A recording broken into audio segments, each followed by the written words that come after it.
honor at this juncture, ladies and gentlemen, to invite our international motivational speaker. He will come and takasa us. So he will ask, what is takasa? You will tell him it's an English word, and he will have to find it in the dictionary. So, Mr. John Karani.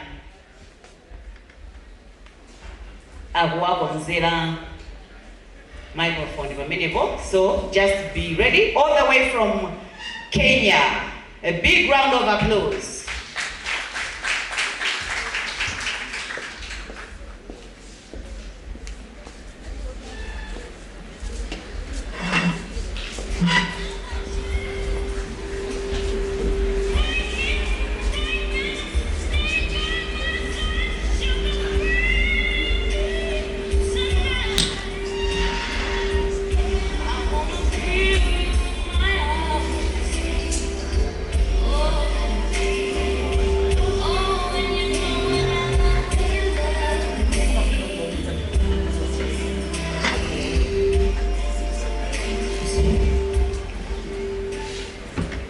Hello.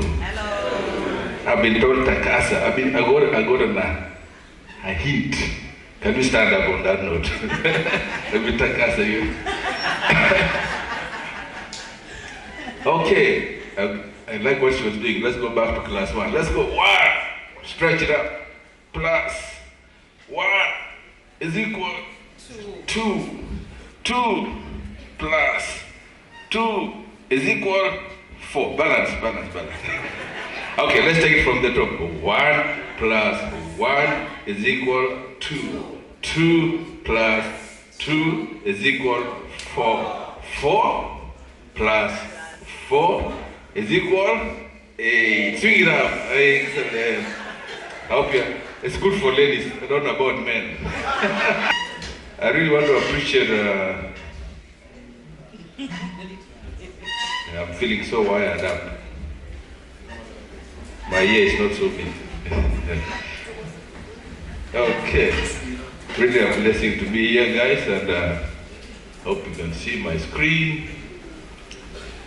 Okay. When I was coming here, and when Feston and where's Aubrey? They told me, John, we need an inspirational speaker. Well, I told them, I'm just a procurement guy, guys. So what were you expecting? Were you expecting a Vusi telling, who is it? Who are you expecting? Some Vusi guy. So I'm here to tell you I'm not Vusi, as you can see. But, I found out that we as supply chain people don't know how to takazo ourselves very well. Is that the... We are so serious. We are too serious with life. It's all about procurement, but we must take time off to just unwind and just laugh, right? After all, it's such a short life to be so serious. But I think the organizers knew that what you need is probably not to be a Vusi. You need what? Your fellow professional. And I've heard all the people as they were presenting, some of them said, we're not procurement people, we're not that. And I'm happy to tell you, I'm one of your own. And I thought it's important to share some of the lessons we've had in Kenya that can also be of benefit to your journey as you go through this evolution as supply chain professionals. So a bit of introduction.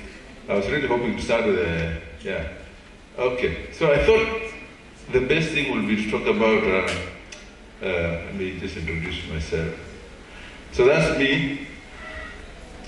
Talk about myself to let you know that I think by dint of what I've gathered over the many years I've been in the supply chain, I have something I can share. I was speaking to my brother John here. One of the things I must tell Aubrey, I felt very challenged. They made me feel at home. From the beginning I came, I landed in Lilongwe and I drove all the way for 4 hours. That's exactly how long it takes me from Nairobi to my home. And it goes through winding and meandering to the Rift Valley.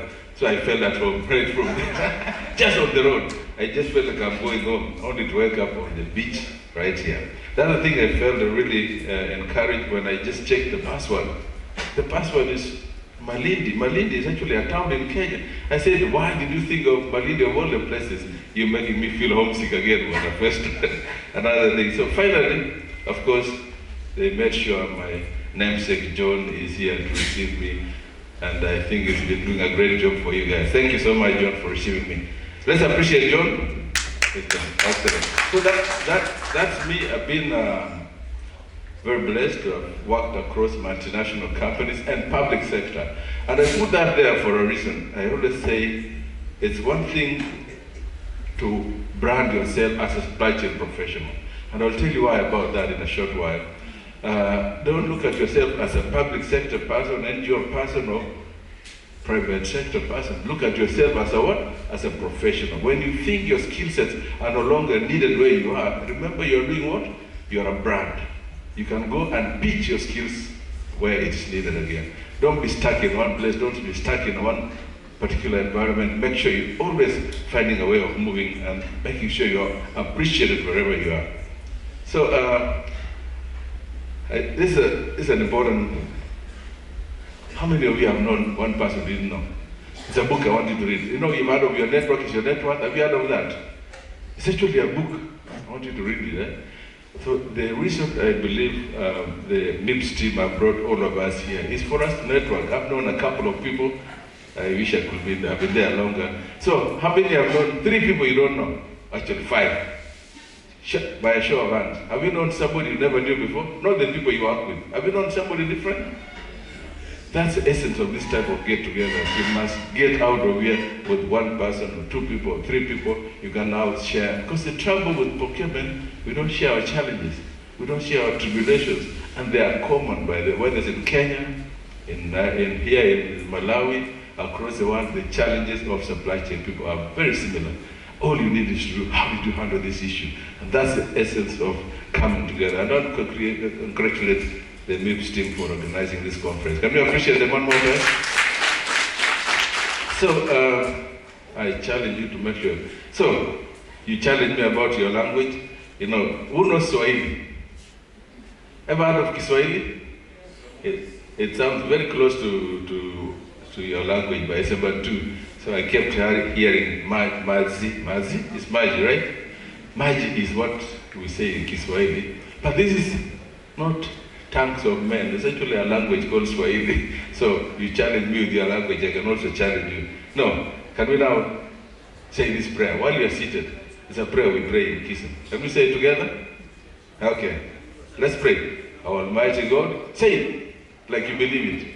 Our Almighty God, we commit ourselves to be honest, ethical, and transparent, and behave in the best interest to provide quality and reliable services to the public.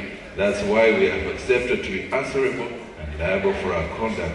In so doing, we embrace ideas that drive learning, positive changes which add value, improve procurement and supply chain, and so help us God. Hope you believe that prayer, right? You know, as she was challenging us, our legal minds are challenging. It's never for lack of legal provisions. It's never for lack of regulations. It's never for lack of all those legal mechanisms. It's for lack of personal integrity. It's got to be personal. You know, this is a prayer. When you tell yourself this every day, as you wake up, am I committing myself to that? So this is a prayer we share. It's almost like an oath, but you take it for yourself as a personal commitment every day as you go to your workplace. I can tell you, I was about to challenge the previous speaker. The truth is, corruption is actually not in procurement people. We actually don't act in a silo, isn't it? We've got so many other vested interests, whether it's politicians, your boss telling you you must do this. So essentially, you become a channel through which correct practices must be done. What must you do? You must refuse to be a vestibule in perpetuating corruption. In terms of actually where corruption starts, I think we, as supply chain people, just get the small pieces. The real milk, the real cream is eaten up there above your pay grade, unfortunately. Not to say that you are there. So, I really want to congratulate you guys. You've been here since when? Since Monday or Tuesday? Wednesday. I put this here because it's a very important thing in life, but also to congratulate you guys for being here since the beginning. We choose with the time. We'll finish strong, right? We'll finish strong. I'll promise that I'll not take too long, and I'll be very short in my presentation because I just want to make sure I leave you challenged, make sure we benchmark also, because we've come a long way. As I heard the story, I sat in your AGM yesterday, and I was really very blessed to have been part of that, because you are as old as we are. KISM, the Kenya Institute of Supplies Management, was started in 2017. We are actually going through a complete overhaul of our act, just exactly what you're doing, and therefore there's a lot we can benchmark. And really, and benchmark, don't go benchmarking. I just saw Madam President. I told her, you mean you went out and now you have come when I'm coming in? So I don't know. She came to Nairobi with her first one. Who was the other guy? You came with some chairman. I don't know. You have a very interesting structure. You've got a chairman and a president. Okay. I got to learn how to do that. But the reason why I thought I should share this with us is how can we benchmark together? How can we learn together? How can we form this dream of a truly Pan-African association of bodies, of like-minded bodies, so that we can share best practice for another. So this is just a slide I always show to tell you as supply chain people, and there's a reason why I'm increasingly calling us supply chain, because procurement, as you know, is a subset of what? Supply chain. But for the longest time, I've had a very tough challenge in our own treasury in Kenya, where I tell them, we are actually supply chain. No, they must include procurement. And I think it's a historical thing. We think procurement is what makes you procurement. But actually, the moment you start thinking, this is a slide I was actually wanting to read. This is how I would like us to look at ourselves as professionals. This makes you more strategic. This makes you more holistic in your thinking. Supply chain, you all know, is what? Procurement is a subset, isn't it? Do you agree? Procurement is a subset of supply chain. But as long as people look at procurement as a separate unit that is more preferred, and you think that when you go to stores, you think you're being punished, no. And don't call people stores management. Call them what? Inventory managers or warehouse. There's even a better word than that. So, the word, we removed the word stores from our vocabulary in Kenya. Because when we were growing up, the person who is being punished is put a gumboot, a white overall, and a what? Gumboot shoes. You know gumboots? You have gumboots here, right? And that's when you actually know you're being evicted to Siberia, where you go and go count stock and all that. That is not the job of an inventory person. That's actually probably the most critical role of a function. That's where you start initiating the need. So I encourage us today, as we live here today, look at yourself as a supply chain professional. Think like that. And just discuss what do you think supply chain entails. It's a holistic chain about, inventory management, logistics, product management, all those things. Third-party logistics, that's a new thing today. So that's how you must pitch yourself as a strategic person, because that's how we must do it. So I thought I should also share this in our journey to benchmark with each other. We've come a long way as Kenya Institute of Supplies Management, where we had treasury, national treasury at that time, giving circulars, and my colleague John here would know we've come a long way. Public procurement, now we have an act in 2015 that came into force, Public Procurement and Disposal, Public Procurement and Asset Disposal Act. We are actually reviewing it now completely. So in after 10 years, next year, we'll have a completely new act, and that is the one that governs the procurement. Then we ourselves in the supply chain profession have our own act that governs us, that actually going to make us. So that's why I was actually amused yesterday. I wondered how is it structured here, and I think I'll talk to Feston to find out how is your structure here. So we got in our institution, we got a governing council, we got a national treasury, we're the regulator of the professionals, while we got the PVRA, which is, let me just show it here. I kept saying who we are. That's who we are, formed under an act of parliament, which is now going through a complete overhaul now. And now, of course, going through the process of real certification. What I'm happy to say is that we got three, I call it the fivefold ministry, who comes from a church background. Have you heard of a fivefold ministry?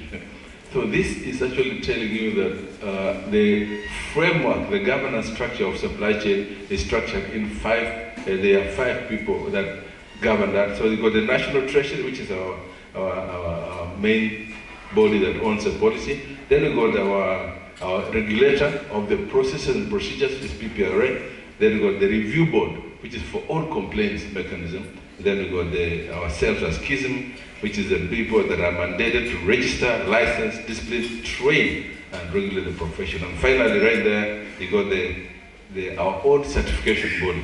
You know, many of us grew up under the umbrella of, I want to call it foreign qualification, in this case, CIPS from UK, but now we've got our own homegrown certification. And I think this is a challenge I also want to give our colleagues in Malawi. I felt it yesterday, that how do you make sure you get respect from these bodies here who think they can bring their own certification here and force it on us? There should be what you call what? Mutual recognition. Mutual recognition means we are the regulator. So when you come to Kenya or you come to Malawi, Mr. CIPS or wherever you are, you must what? Become a member of MIPS to practice in Kenya or to practice in Malawi. And that's the essence of saying you may have all the foreign qualifications, but they must be contextualized for the local environment. So that we eventually now have what we're going to call a very structured arrangement. So we have grown our own local examination, and I put it here because it's important that I say we've gone through a lot of iterations, but I'm happy to say that today we've got a world-class qualification. We've got countries across East Africa and Central Africa, we've got Uganda, Angola, South Sudan, Somalia, Burundi, Rwanda, and Somaliland actually joining this what I'll call GLOCAL. GLOCAL is a very intentional word. We have taken the best in class globally, but made sure you localize it, contextualize the local environment. And as I had the questions yesterday that were being raised here, that's a challenge you must tell ourselves. How can we borrow from the best in class, but also contextualize for the specific situation in Malawi and in Africa? Because our realities are very different from the realities of the UK or the US. We got a very totally different operating environment, and we must ensure that we contextualize all situations, all issues that we do on our local environment. That's what makes us a global in terms of qualification. This is our home. We've come a long way also as Schism, where we have our own head office, for 17-story building. And I think, again, I want to challenge our friends in Malawi, MIPS, to say that when you finally have your own home, when you finally have your own base, it gives you voice, it gives you strength. But the last point right there is what I want to leave this team with. That's what makes you a strong body. You're as strong as your members. I'll share with you a slide here, but I can tell you the pillars of any institution, of any association is what? Members, it's you, and it's you to spread the word. So you grow. The more you are, the more strong your voice will be heard. And that's what I want to challenge you. If you're not a member of PIPS, why are you practicing? That's what they call quacks. And that's what we're doing in Kenya. We're actually going into every nook and cranny and saying, if you are not a licensed practitioner by the regulating body, then it means you're practicing without being regulated. And that is a challenge. That's what the people cause us problem. You cannot therefore be disciplined, you cannot therefore be trained, and that is what I always say. The stronger you are, the more. Today, I think I have a slide here. Okay, this is our strategic plan. That's actually, I had what you have been told there, vision, total excellence in procurement and supply chain management. So that's ours. We focus on the practitioner, empowered, competent, and ethical supply chain professional. You know, that is informed by the fact that our biggest challenge is actually around those three areas. Are we just paper pushers, or are we people who make things happen? The other one right there is competence. We're actually professionals, and people need to know that to be a supply chain professional, you must go to school. There's a professional qualification. It's both an art and a science, and more importantly, ethical dilemma. The biggest dilemma we face as supply chain people is actually the ethical dilemma. And many times I always opine that it starts somewhere else. We are just conduits. The reality is we are not the ethical malpractitioners. It has elsewhere. I'm here to stand on top of the mountain and say there are people, we're just conduits of this thing called integrity. This is really our journey so far. I just don't want to spend too much time.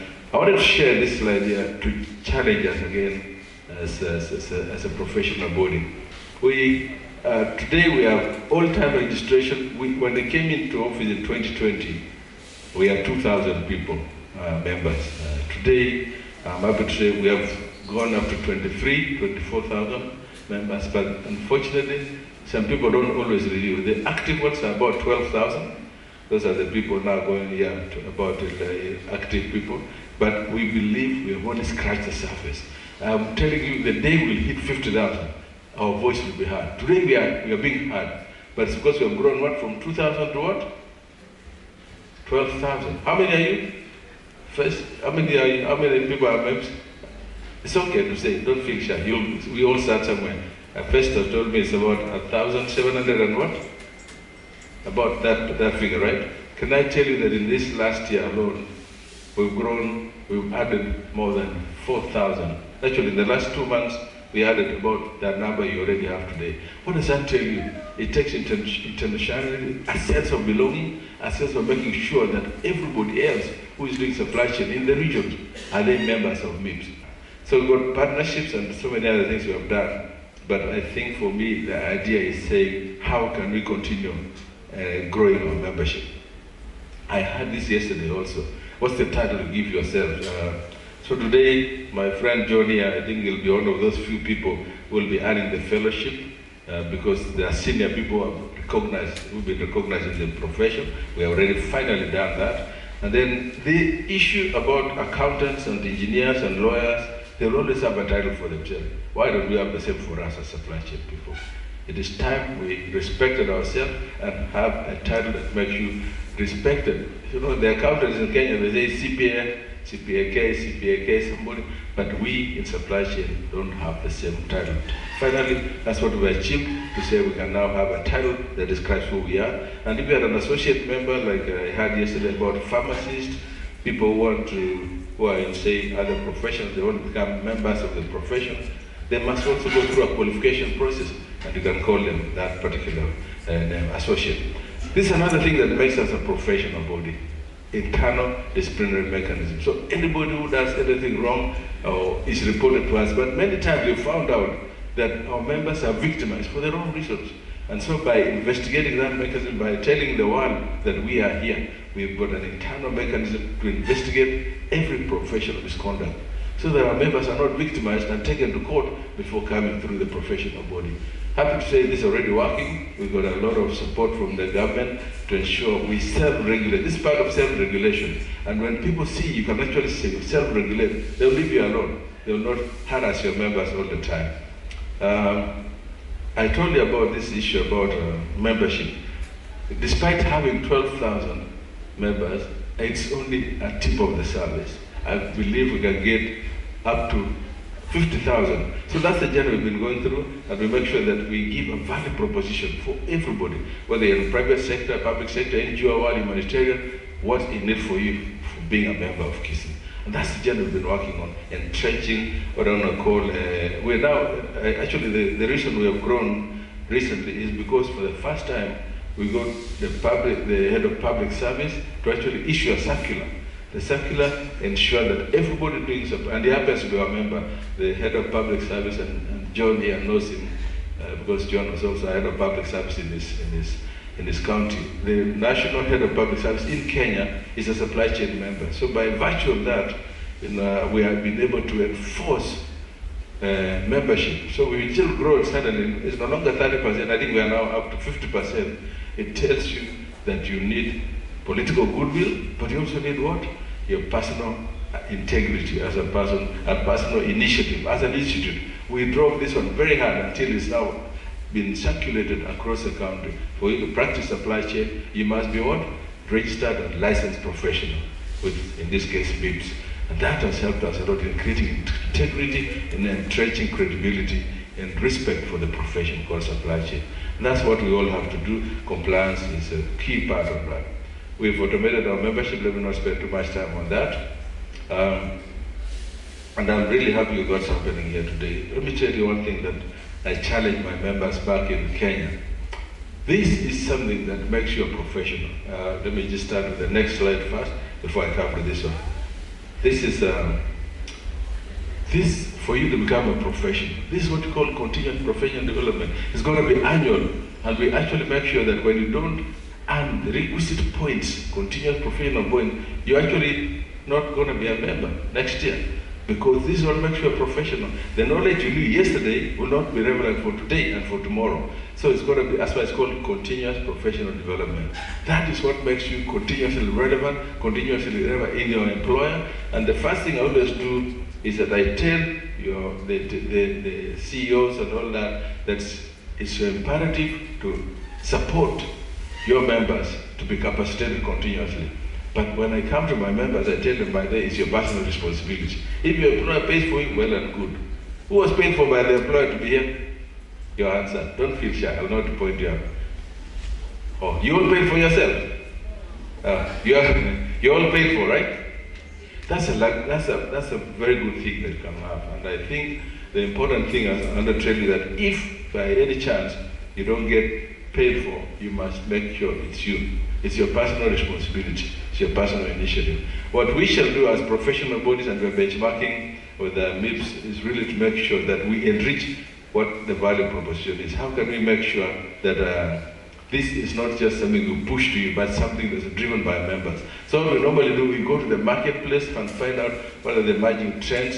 I heard about technology. That's a big trend today. There's an area called health supply chain, and John was just mentioning this. You know, health supply chain is a sphere. If we are not careful, there are other people called doctors, pharmacists, nurses. They are taking it.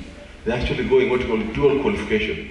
But if we are ahead of the game, I don't want you to become doctors or pharmacists, but you can equip yourself in terms of what are the specific qualifications you need to be supporting these dispensaries, these medical places. That way you add value to them. That way there's no temptation for a pharmacist to go and do supply chain, because you have what? Safeguarded that sphere by equipping yourself properly. So this idea about ensuring the market needs are very well captured, what's the evolving structure, what's the emerging trends in supply chain, is what should inform how we create our programs. We have in Kenya, we do almost every month 2 CPD programs, catering for different spheres of influence. There are very many sectors, but now we have this type of conferences twice or thrice in a year. But you've got to have the specific in-house programs that cater for the specific institutions who cannot afford to pay for their members to go to one place, like here for instance. You cater and train them specific to their needs. So this is important, and I encourage you, this is not a luxury. Continuous professional development is what makes you remain relevant, broaden your knowledge, and continuously keep up to date. I hope you've got something from this forum. Have you done that? Eh? You know, I come from a church background. I like people saying hallelujah, amen. So when I ask a question, you say, yeah. Have you learned something you're going back to your workplace? Yes. Okay, thank you. You know, she was asking about what are you taking back? And I was a bit surprised when there was nobody. So one of the things we've challenged ourselves is as you're dealing with people, as you professionals, there are many ways you can do training. And I realized that PowerPoint is what, have you heard of the word death by PowerPoint? You've heard of that, eh? So I was challenging, and I challenged my colleague in the MIPS profession here. How can we make our programs more relevant so that people learn by doing? Somebody wants to take a picture. There you go. Yeah, so people retain only 10% of what they read. I have a book I'm reading today. I'll share with you just now. 20% of what they hear. So lecture, slides, death by PowerPoint. I hope you'll remember what I've said after all this. 30%, 50% of what they watch and demonstration and see for yourself. But more importantly, the main thing is practice, practice, practice. That's what people retain. That's what actually eventually benefits people. When you do what? Practice. And this is some of the ways that we're evolving in our training mechanism. We don't want people just come and... So we're actually investing in our trainers, in our facilitators, to ensure that you don't just come and bombard people with PowerPoint slides. You do what? You do things that are, case studies, further reading, demonstration, simulation, practice by doing, practice by doing. This is actually revolutionary our program. That's the only way we can make sure we we retain, motivate our members on an ongoing basis. So that's really a big area. So talk of partnership, I heard yesterday as you were talking about how can you reduce your dependency from the government, the exchequer, and I think we've completely weaned ourselves from the exchequer now. Look for partnerships. This is important, and this is what we're doing right now. Today we got World Bank programs that actually we do together, where we develop our institution as the regional hub for all World Bank funded projects.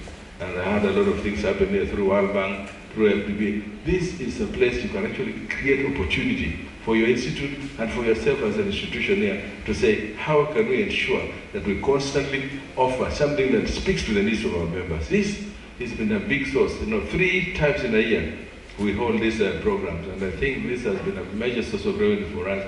And now we're going to do one with the African Development Bank, continuously saying, what can we do together? Should the countries that come over to Kenya, a lot of them across this country, you may know some of them.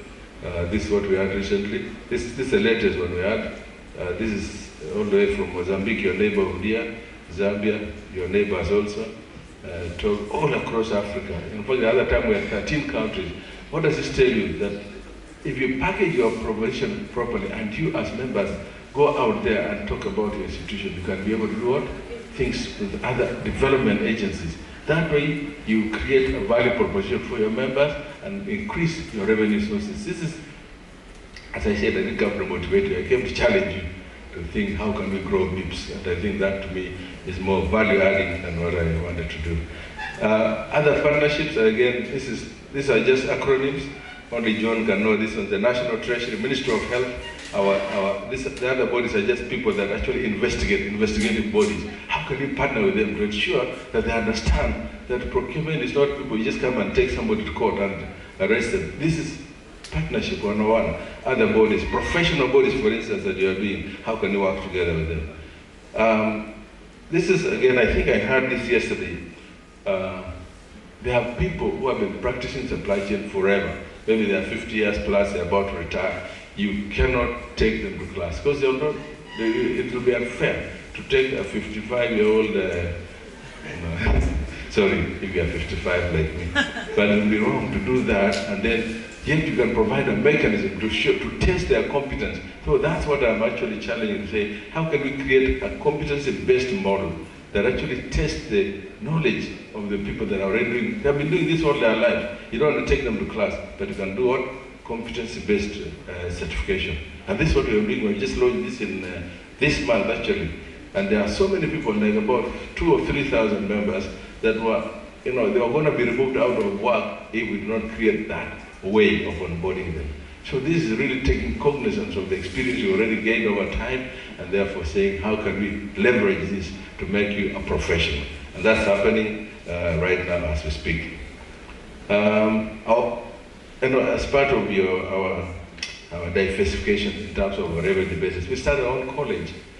This college is actually teaching all certifications for supply chain. It tells us you don't need, there are many other ways to become competitive in the arena. So they don't need just to go for your normal, say, certification. This, we create logistics here, we put in other short-term courses. And this has become a world-class center of excellence right now. We've got partnerships right now. We've got, just before I came here, we just entered into a partnership with the Kuhn and Nagel Foundation, Kuhn University, Kuhn Logistics University, are based up in Germany. And they are coming to actually offer their certification for our members. But what did we do? We created a vehicle. We created that channel through which you can now get this type of certification. And I'm very happy with, again, the same support of World Bank. We've been able to actually have live streaming capability. So you don't need to be in Nairobi. You can actually be here in Malawi and be part of the class that's going on and see what qualification you can get. That is really part of really growing your institute and making sure you come. This is another very big initiative we have done. We realize that supply chain people have so much to tell, but we don't know how to package it nicely into what? Bankable, fundable projects.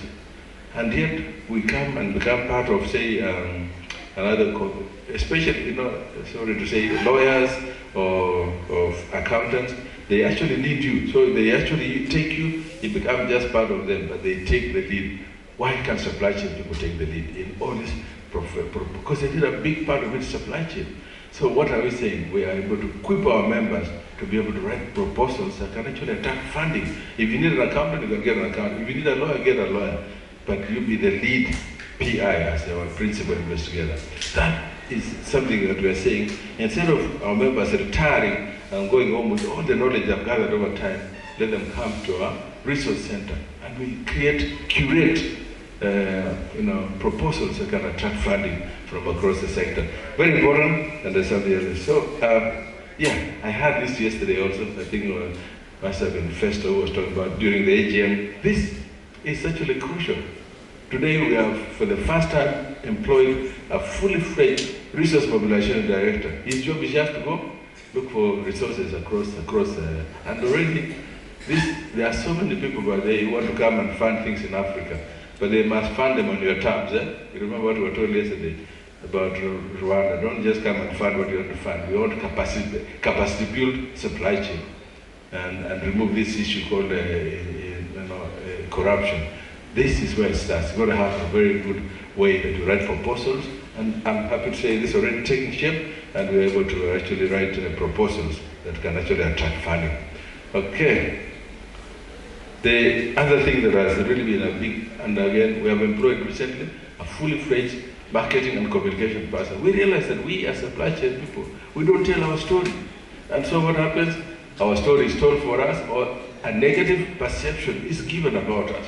But when you find a way of telling your story as supply chain people, of actually packaging yourself properly and investing in communication, proper media. The media people are they actually dwell in negative stories, but we have so many things to tell as supply chain people. Many good things. Can we make sure you focus on those good areas that are happening? I have to say that's happening.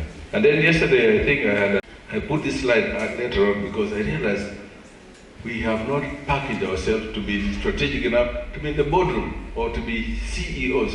I'm happy to say that in Kenya, we've been able to achieve for the very first time about 10 CEOs who are supply chain basis from background that are now in the CEO C-suite. But more importantly, is right here in the boardroom. This is where decisions are made. This is where actually, if you're not on the table, you're what? You're part of the main. Have you heard of that, right? And we are saying we must be on the table of all critical board members. You don't need to be on critical boards, but there are critical boards, and most of the things that go wrong there are supply chain related. But as long as there's no board member who is supply chain there, then you'll be eaten for lunch and for breakfast and for dinner. So I shared all this to say that supply chain is a good profession, guys. It's a wonderful profession. We can transform it together individually within your own sphere of influence. Last point right there is, how can we build a profession that we can all be proud to be with the next generation? So, enough of that benchmarking thing. I hope you picked something out of that. But I wanted to share with you a few ideas of what we are actually, I thought we can motivate us a bit to challenge that. This is our Pan-African agenda. And the reason why I'm actually here, and I really want to thank Festo and Aubrey and incoming president. I do not know there has been a president in between. They have actually come to Kenya to actually benchmark with that. And for me, it starts with a strong local institution, benchmarking with what? Others, and then coming together. When you're strong here, you're strong in Kenya, you're strong in Zimbabwe, together you can form what? A truly Pan-African body. This is for the very first time we're doing a forum, actually happening next week. Realize that actually the future of supply chain management in Africa. We have got partnership. ISCA is a body from South Africa, then our own Nairobi University, then ourselves, for the very first time saying, can we create a truly Pan-African supply chain body conference? And now we're going to have this as a launching pad for our Pan-African body. We also say, how can we make our own conferences become now regional and national? This is our national conference where we come together, but now we're taking it regional, and we've got several people coming in. And this is our building block. This is our launching pad into Africa. Have you heard of Africa Container Free Trade Area? You've heard of it, right? This is really a Pan-African initiative. I can tell you the biggest initiative that's happening today, which is unfortunately something that's not being borrowed by many institutions. This is what's going to help us do a proper intra-Africa trade. They say trade between Africa and Africa is at a very paltry, less than 10%. But we do what? Trade with China, trade with everybody else. This is a vehicle, and this is a supply chain opportunity. Let nobody cheat you there. That's a supply chain opportunity. Question is, are we ready for it? Are we ready to take advantage of this Pan-African movement as supply chain professionals? because this is opportunity for us, which is a 17-story building. We are now building a new, we've been able to, again, through resource mobilization, we found a funder, and we found a place in Mombasa, and now we are looking to build it. It's going to be a one-stop shop that actually talks about Pan-African supply chain. It is really a place where we are saying, can we now, instead of, we go to Mombasa many times, which is most of our conference happen there. We leave 80% of the money in hotels and other people, but we are our own avenue. Like you come here, for instance, and first I was telling us how you are able to, you go to places, but there is no surplus. Why? Because you take people to Mauritius, you leave all the money there. Come to Mombasa, how can we as supply chain people and the people actually create our own mechanism where we can able to make sure the money is plowed back to the profession. So this is a dream we are having. It's almost, it's actually going to take fruition. I promise you, as a good word says, though the vision tarry, yet will come to, hey, what happened? It's happening very soon in Mombasa, Kenya. Okay, time for what I really wanted to share today. Have you found anything useful in that? Is it okay? It's just, there's something about telling your own story, and it's not been easy. It's been tough, but we've laid a solid foundation where I believe we can now take off to the next level. And I really believe the real work is building a solid foundation. But it's not an individual effort, it's not a Dr. Kaupa effort, it's all of you coming together and rallying together and we say, how can we build a strong body? How can we build a strong supply chain body, which can stand the test of time, so that whether you go or come in, people can build on solid foundation. It takes time. I always use that word, because when you think you can do something, you just overnight, then it will, the same way it will go, it will come overnight. So important, build it properly, take it properly, and make sure you have a solid foundation. So, but the future is bright. How many people believe that the future of supply chain is bright? You got to say it like you believe it, man. Some people are not there. It is bright, I can tell you that, for free. Because it's probably the most dynamic profession, it's the fastest growing profession, it's a profession that's actually attracting the most people, dynamic, growing and all that. But let me tell you, it's not going to happen like that. It's going to happen when you and me believe in it and make it happen. This is the reality that we are living in, and so if there's anything that thrusts supply chain in the forefront, COVID was a blessing in disguise for us. You know that, huh? COVID basically thrust us into the epicenter of action. The question I've always said is, are we back to our default mode? The trouble is that disruption is happening daily. Today we've been talking about VUCA, but the reality is now we've got something called money. You know all about VUCA, right? Volatility, uncertainty, complexity, and all that. But now we're going to an area which is saying things are brittle, anxious, nothing is straightforward. We as supply chain people are used to things like this. Initiation of the order, place the order, and bring it back to the user. But this is the reality. This calls for a new level of thinking. This calls for a new in terms of resilience. Something. What do you need to do to survive and grow beyond this area? The presenter before talked about this. The reality about talent is that you're dealing with a new generation. In Kenya, who was out of the Kenyan Gen Z? You heard of that? Yes. It was a real phenomenon. How can we harness the knowledge of these restless people, and actually make them sure we tap into them? I got mentors by the who are Gen Z. You learn a lot from them, man. Especially around how to leverage technology in what you do. So this, I can tell you, is a new thing. The question is, as supply chain people, do you really have the right people? I think the professor who spoke about talent says it's not actually about, it's actually having the right people doing the right thing. It's no longer about the right people, it's about the right people in the right thing, so doing the right thing. So this is actually how we grew up in supply chain, house of procurement and supply chain. When I was growing up, we were talking about supply chain, management strategy, organizational strategy, all that. This is good, but I can tell you this will not take us far. But we must first of all have this before we can go to the next level. So this is what's happening. The future is bright, but guess what? There are many dynamics. We as supply chain professionals must know the ecosystem. What are the weaknesses and risks? How do we integrate technology, innovative technology? The sustainability is the biggest thing today. Everybody's talking about sustainability. Are you going to be part of that? Are you going to be a missionary? So this is what will differentiate you, and I must really emphasize on this slide here. It's no longer about your normal, typical procurement skills and supply chain. This is what you need. Self-awareness, communication, influence, agility. The rest of my presentation will spend on those 4 things there. How do you become more self-aware? How do you enhance your influence skills? Agility is the name of the game. And if you remember nothing else from my presentation, remember this. This is what is going to be the differentiating factors. You've heard of the technology, all these things around resilience, digital supply chain, circular chain, AI, IoT.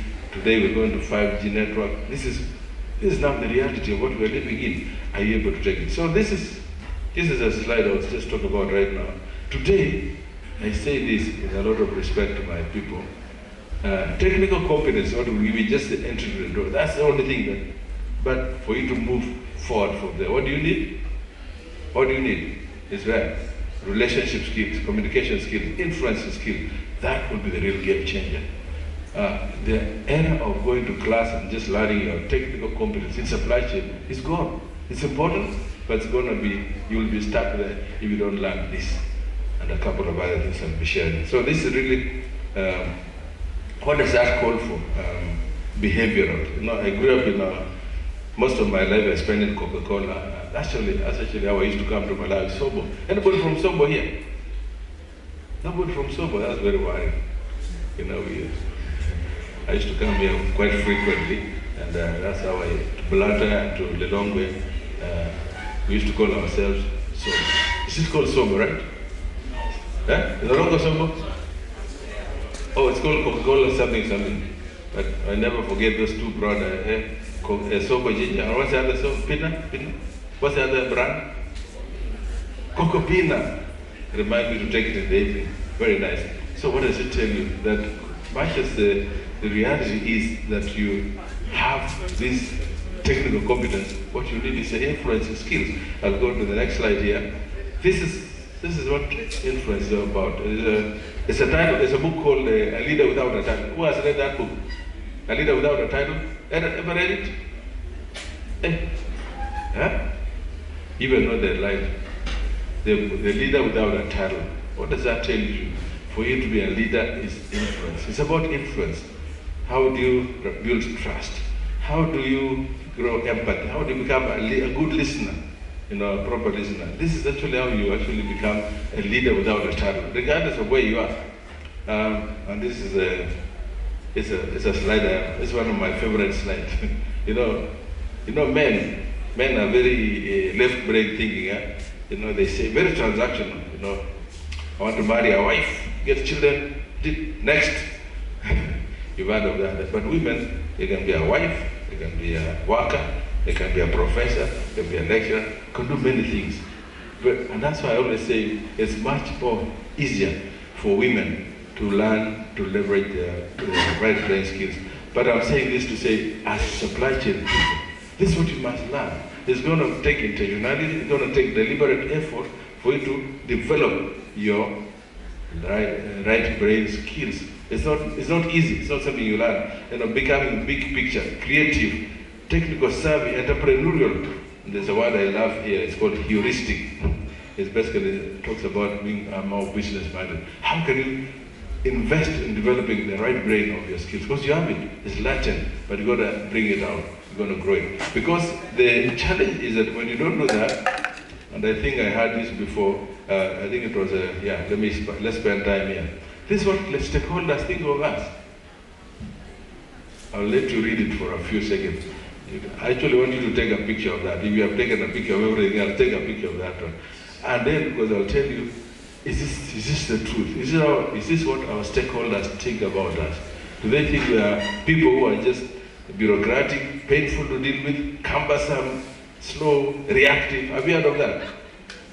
You've heard of this, eh? Is it true? Is it a reality or perception? How sorry, I was speaking in Swahili. These people of procurement, they are too difficult to deal with. They always, there's no way, and we're talking about with the team here, there's no way you can tell your boss comes and tells you, I want this thing tomorrow. They say, hey, boss, there's a procurement process. It will take you 3 months. You'll be sacked right there. What do you need to do? What was the guy who said that? You need to be, is it not, I don't want to call it street savvy. You got to be what? Agile. How can you meet this demand? First of all, by ensuring that you actually not breaking the law. I don't want you to break the law, but you're what? Finding a mechanism to fulfill the demand of your boss without breaking the law. This is what we are called, this is what our stakeholders think. And this is the question you need to tell yourself. Can you transform this perception into this? Or you are seen to be what? Facilitative, collaborative, for instance, result-driven. Are you more proactive, for instance? Are you a facilitator or are you a roadblocker? Can you be a person who is seen as a value creator, wherever you are? Do you bring value? Or do you actually there always being a roadblock, a stumbling block? Always saying, the law says, the law says. In Kenya, I challenge my colleagues all the time. We got what you call you have it here, right? An act. The procurement act, public procurement. You wave that to your boss, you are sacked, as we are telling you. You are the one who know how to sort out the need without breaking the law. You know the law. So, the boss, when things go wrong, they'll say, it's not me. It'll be somebody else who broke the law. But you must be able to meet the demand without breaking the law. That is the essence of agility. And this is the essence of actually ensuring that you are proactive and you're actually reliable, innovative, innovation, Do you agree that this makes sense? Yes. We commit to move from this to this, right? Say yes with like you believe it. All right. So if there's two things I want to leave you with is just this slide here and this slide here. How can you deliberately do your own SWOT analysis? Can this be said of you? And make sure you now move to the next level. How can you become a different person? Okay, then now it's this is what I talked about, agility. Yesterday we were having, I think it was dinner time, and I saw people talk about agility. You must be agile. You carry the fruit here, the soup here, the food here. That's agility, and you carry all of them together. So that's what you call multitasking and being agile. But in the workplace, it's reality. You're dealing with a generation that is very, very, very interesting. So you need mental agility, you need people agility, learning agility, what you're doing right here, constantly challenging yourself, then becoming change. Then the word I talked about, self-awareness. Today, we must move away from for the longest time we used to talk about workplace politics. It's real. Politics is there, but let me tell you, what's going to be important is not really politics, but skills, rather than office politics. But office politics is there. So the future supply chain strategy is technology is right here. Reality of technology is here. How do you leverage this technology to do what you need to do? I think there's one or two more slides. Okay. Yeah, this is the future. What do you need? You have to have a strategic person, full visibility. But there's a saying I always say, and this is a saying, I say this, much as technology is here, the question is this. The people, you've heard of the saying that technology will replace people. You've heard of that, right? Can I tell you the truth? Technology will never replace you. The person who will replace you is your fellow professional who has done what? Equipped themselves with technology. That's the reality. The person, we still need human beings, So AI or technologies will never replace human beings. But human beings who are tech savvy will replace those who are not, who remain in the, what's the digital versus analog, analog. If you choose to remain in the old way of doing things, as Prof was saying, pushing paper, hiding papers under your shelf, you'll be selected against. You got to do what? Equip yourself with the requisite technology to make you serve your members better. How can you become a better staff person, a better employee? By doing what? Having the right technology with you. So talk of resilience, and of course an attitude. Are you willing to learn? This issue about attitude is so important. It's so powerful for me. Resilience and attitude. These are the things that will make a difference. talk about attitude. You've heard of this saying, right? Your attitude, that's what? Are you a willing learner? Are you constantly learning, evolving yourself? Your attitude and not your aptitude will determine your altitude. So that's the reality of life. These quotes are now becoming real for us here in this one. So the other thing that will be a differentiator for each one of us is this, the things that are never taught in class. Actually, let me start with this one first. Yeah. Who has heard about political agility? You've heard of that one? Political agility. Political agility is actually being able to read the mood, understand this boss of mine, what is he thinking right now, and how do you become responsive to that and ensure that you are not, there's a word, when I used to watch movies, there's a word called sniper. You know sniper? You actually think you have a job, the next thing you don't know who's sniper and you're gone. Why? Because you are not agile enough to respond to this thing. Emotional intelligence, change agility, knowing the landscape, learning the environment. Because, and I say this out of a lot of respect, because a lot of my supply chain people come and complain to me about this, and this. I keep telling them, did you read the mood? Did you read the environment? Did you understand the dynamics? You know, if you don't understand it, you'll find yourself gone, and you don't know what hit you, because they don't care about it. These guys will move on with or without you. The question is, are you standing between them and their interests? How do you become politically agile to understand the dynamics? Okay. I've talked about, who has heard about the tip of the iceberg? You've heard of the iceberg? You've watched this Titanic, haven't you watched? Don't lie to me. Titanic, who has watched Titanic movie? It's an old movie, I know. The reason why I put this slide here is that many things that happened to us, that's actually a cultural setting, but let me put it to an individual setting. The reality that will make you different, guys, is not your, I told you about soft skills. Actually, I should start on this slide here. Soft skills here. Soft skills and emotional intelligence will be a differentiator, game changer for you as a professional. Emotional intelligence is what we call self-awareness. Have you heard of Johari window? You've heard of that, right? The things that you know that people don't know about you. How do you widen your self-awareness and reduce the place that you know that things people know about you don't know about you. You know that you come here nicely, people say, they write you up already. Why? They know something about you that you don't know about yourself. Even you yourself, you don't. That's a dangerous place to be. So what am I telling you? Increase your self-awareness quotient.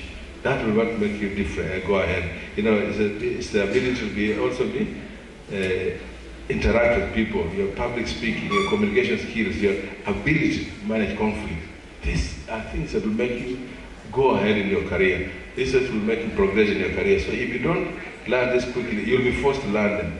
I've talked about agility. So this is a slide, a solution I came with this slide. The things that people know about you, your self-image, your perception, your knowledge, the hard skills. You've heard of hard skills, soft versus hard skills. You heard of that? That's what is seen on the surface. When I see you here, I see that person like this, but the things that are hidden are right there, below the surface. Your attitude, your values, your self-image, your perception, these are hidden. That's what makes you who you are. And these are the most difficult things to develop. You got to be intentional, you got to be deliberate, you got to seek help and see how can I develop my emotional intelligence, my skill set. And so that's what we call, they say hard skills is your knowledge, your competence, but the other things that are below that is your ability to be, your integrity. Nobody knows about integrity, it's you. Integrity is what? Personal. It's your own agenda, your ability to adaptability, problem solving. These are teamwork, a team player. These are things you have to grow yourself. Okay, I got a book right there. Can you just lift it up there? Yeah. What's the title? Who art thou?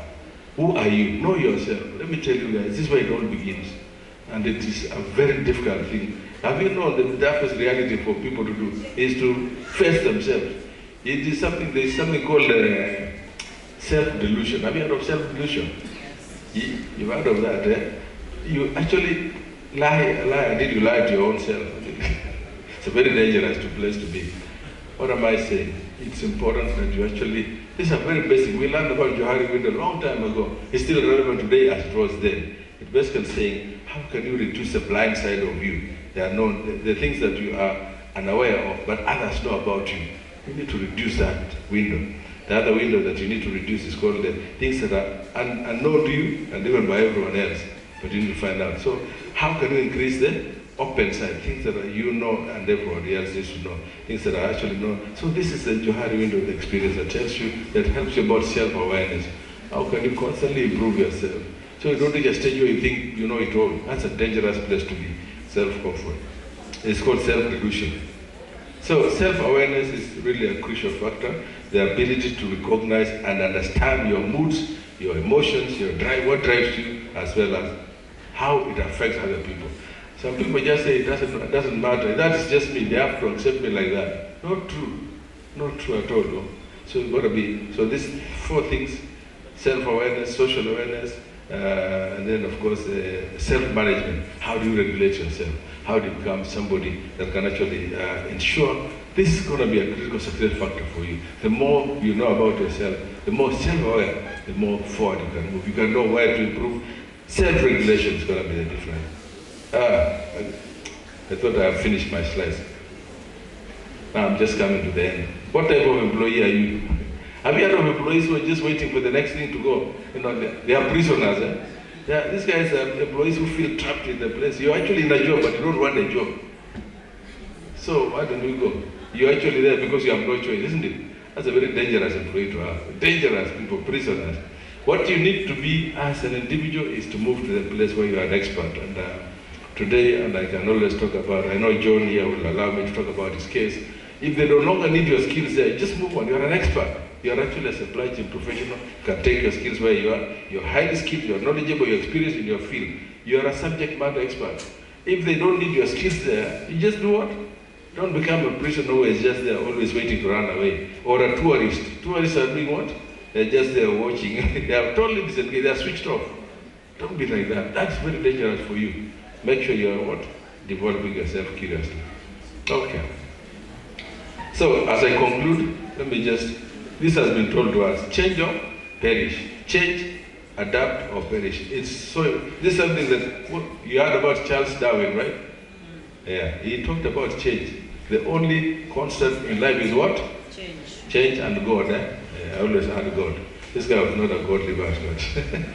So, let me tell you the reality of what we are living in. Those, the illiterate of this century today are not those who cannot read and write, but those who cannot what? Learn and learn. That's the reality today as you continue as well. So be curious, guys, as you go out or be curious, learn something new every day. Just be willing to experiment on something, fail, but learn from your mistakes, don't repeat them, and from the mistakes of others. They always say that the most foolish person is the one who sees his brother falling and goes to the same hole. He must learn from the experience of others. Some 3 books that I would like to recommend for you to read. I've told you the first one, Your Network is Your Network. This one is a very powerful management book. It is your ship. You must sail through the storms. The reality about life is that there will be storms all the time. The challenge is, what is your adversity quotient? They say adversity quotient is a measure of how you can stand adversity and move on through the storms of life. So this is a very good book for you as an individual, but also as a team. It's a good book that I recommend every day for everyone to read. Another book that I strongly recommend is right here. Very powerful book. Who has heard of this book? You must have heard of this one.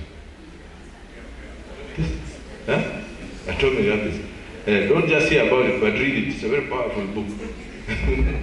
You know, they say readers are leaders, or leaders are readers, whichever. This is a very small book, very readable, and you can actually flip through it very easily. The habits you form every day. You know, they always say, nobody's born extraordinary, but what you do daily, the ordinary things you do daily, eventually makes you, you do it extraordinariness. You've heard of this one, right? This one you must have heard of this. Have you heard of work smart, not hard? But this is something I've learned over I'm just sharing my own learnings, lessons in life, how I've actually learned to ensure that I keep a journal by then. A journal is very good, you know. This thing, the biggest thing that has come today to disrupt our lives is this one here.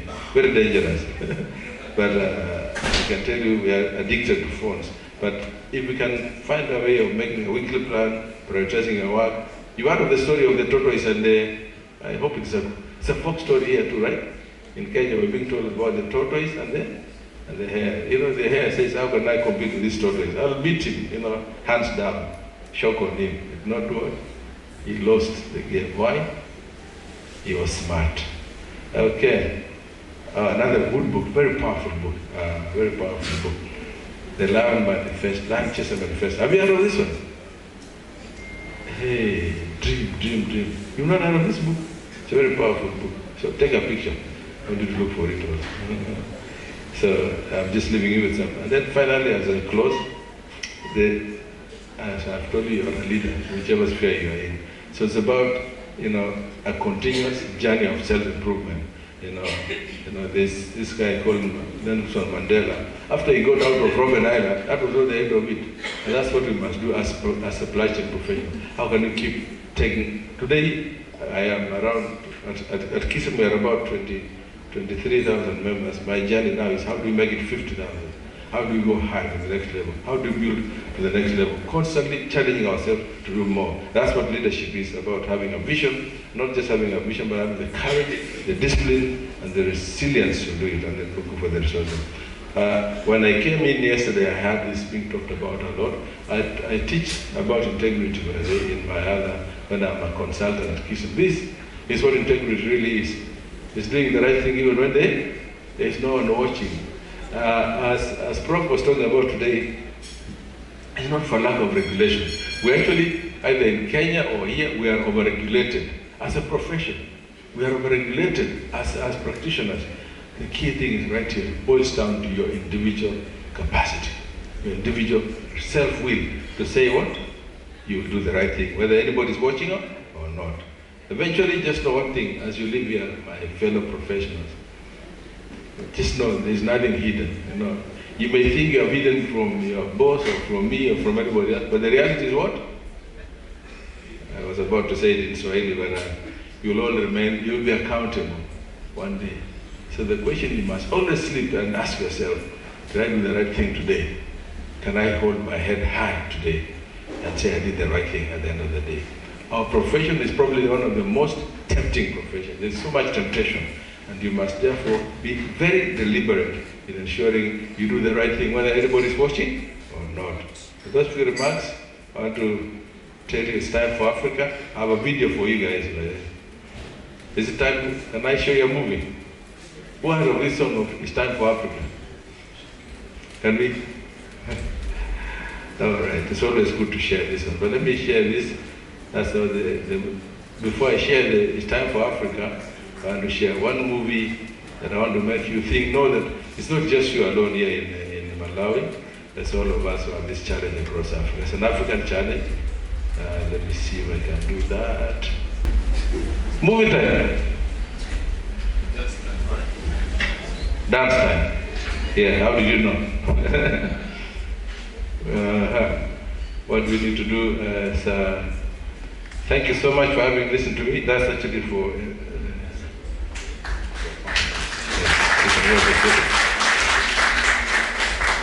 I don't know if you have time for questions, but I think our time is fast spent. I really apologize that I spent a lot of time, but from here, you have nothing else, right? Thank you so much, guys. And thank you. A big round of applause for John. Asante sana. Oh, you know something about Swahili. That's all I know. Thank you so much. Thank you so much. Thank you. Let's give him another round of applause, John. Thank you so much for that motivation all the way from Kenya, Nairobi.